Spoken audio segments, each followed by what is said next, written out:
Hello बच्चों, चलिए प्रश्न पढ़ते हैं। प्रश्न दिया कि निम्नलिखित में से H2O2 की सही संरचना कौन सी है। चार अपने को संरचनाएं दी हुई है। तो सबसे पहले बात करें अगर इस प्रश्न में मुख्य अवधारणा की, तो देखो क्या होगी। मुख्य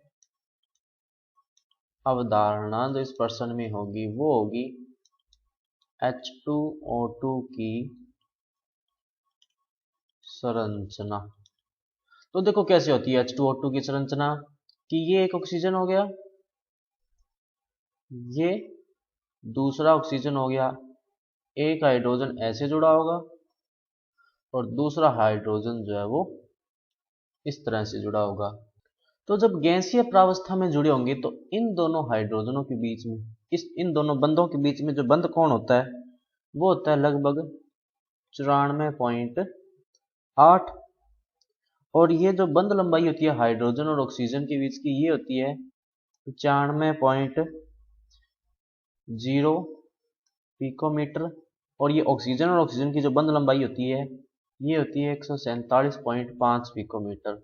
और ध्यान रखना, ये जो मैं बात कर रहा हूँ ये कौन सी प्रावस्था की है, गैसीय प्रावस्था में इसकी जो है संरचना है।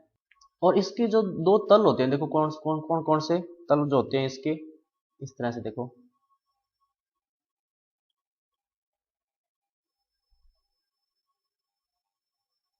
एक ये हो गया, दूसरा इसमें देखो इस तरह से, और ये हो गया। इन दोनों तलों के बीच में जो कोण होता है वो होता है लगभग 111.5 डिग्री। अब ये तो होगी गैसीय प्रावस्था की बात। इसी तरह H2O2 की जो संरचना है वो ठोस प्रावस्था में भी होती है। देखो कैसे, ऑक्सीजन, ये दूसरा ऑक्सीजन, ये एक हाइड्रोजन, ये दूसरा हाइड्रोजन। और बात करें अगर तल की तो इस तरह से तल होगा।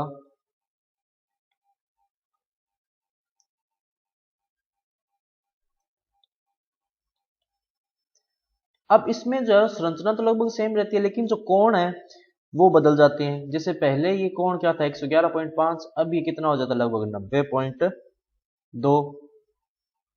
पहले ये जो बंद कोण था वो कितना था 94.8, अब कितना हो जाता है ये 101.9 डिग्री।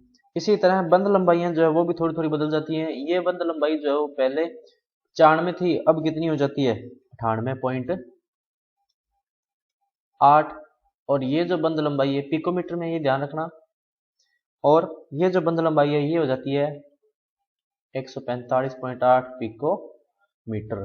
तो अपन देख सकते हैं कि जो H2O2 की जो सही संरचना है वो क्या होगा, विकल्प नंबर बी। तो बच्चों ये था आपका उत्तर। मैं आशा करता हूँ आपको समझ में आया होगा। धन्यवाद।